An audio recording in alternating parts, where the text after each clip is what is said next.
Hi, I'm Jaime Kalman Chipko, and I'm so excited to have you here with me today for a little Jaime magic. I just wanted to share with you a very, very simple practice that will allow you to share your mindfulness techniques with your children so that you can teach them how they can use their breath to calm down when they need to. One of the things that we realize as parents is that when our children are really wound up, when they're really upset, when they're really triggered, it never works to tell them to calm down or to take a deep breath. It is the last thing they want to do when they are melting down. The last thing they want to do is take a deep breath.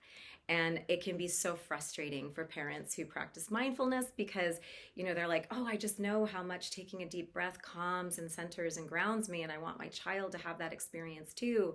But when they're freaking out and losing their minds, it's like the last thing that they want to do is take a deep breath. All of a sudden, they don't know how to breathe.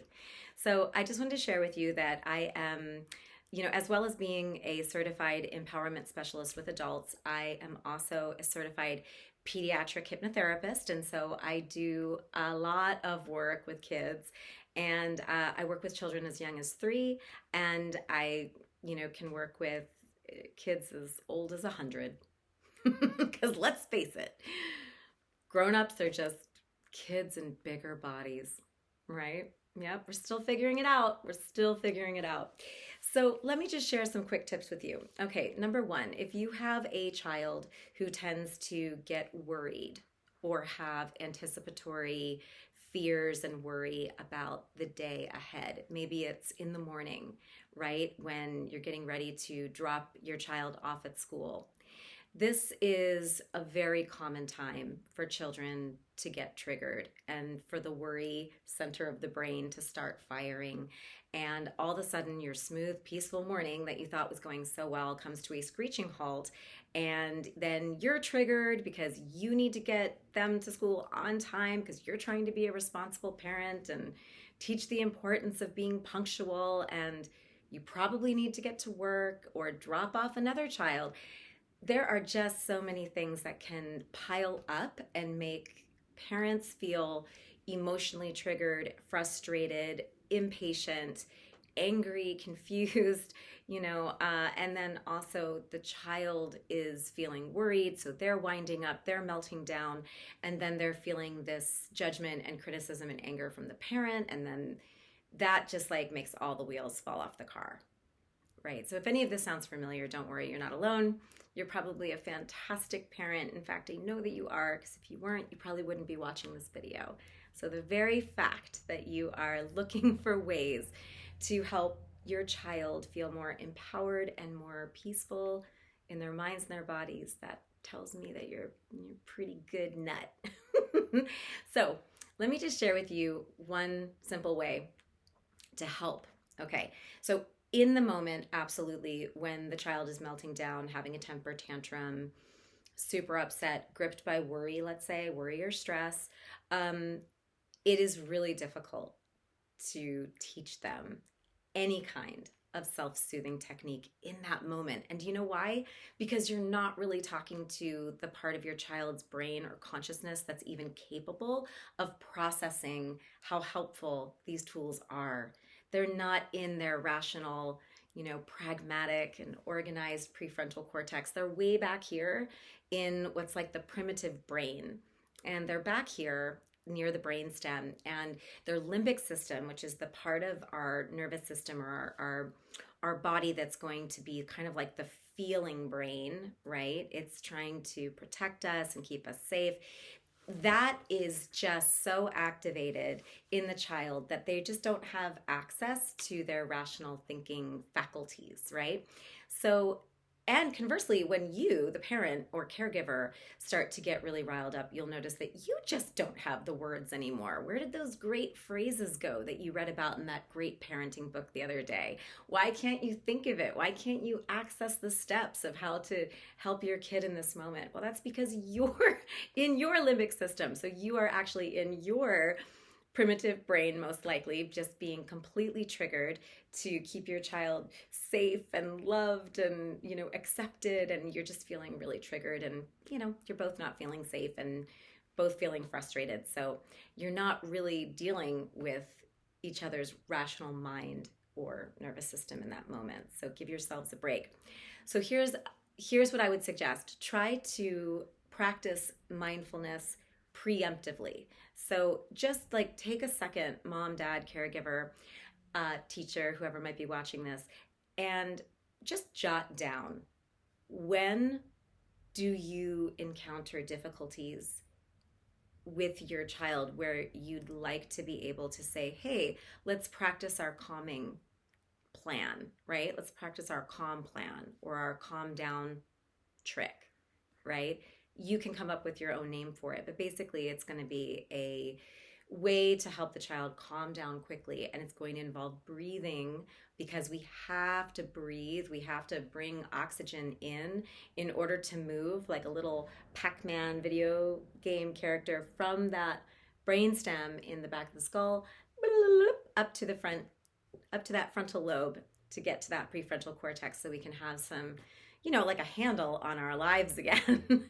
So breathing is where we're going to start. But the best way is to have a breathing practice that you do just as like a daily routine. And that way it just becomes a really natural thing that you and your children do anyway.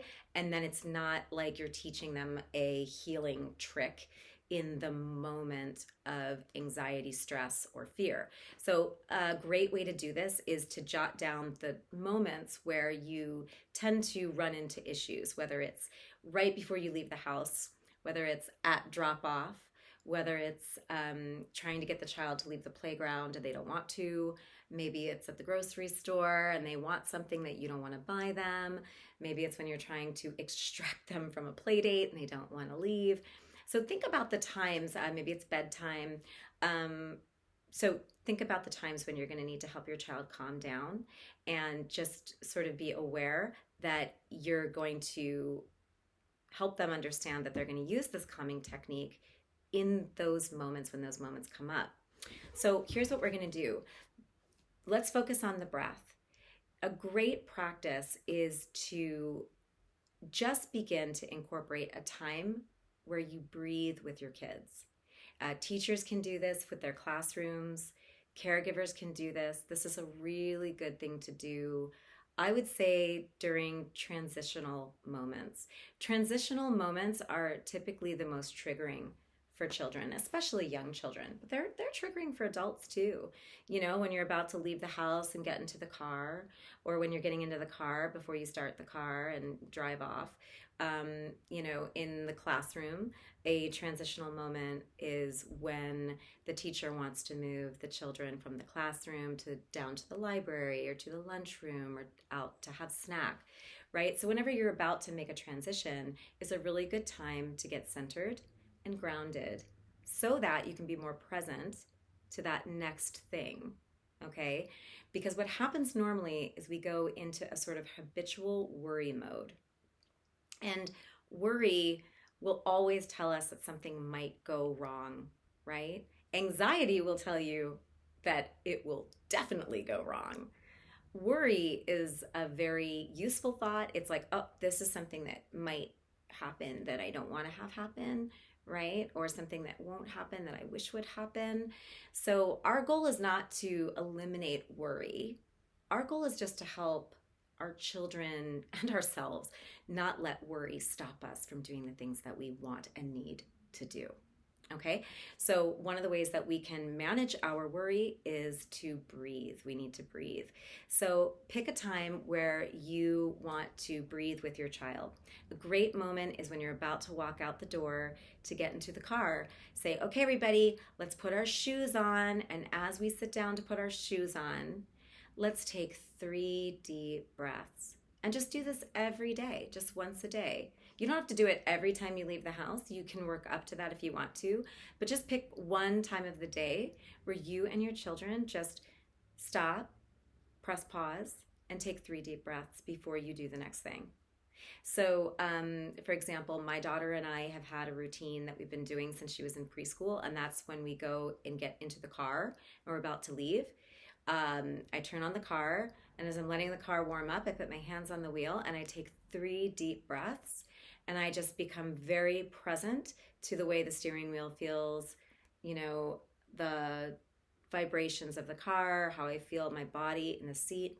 And we just take a moment to allow ourselves to get used to the space that we're occupying.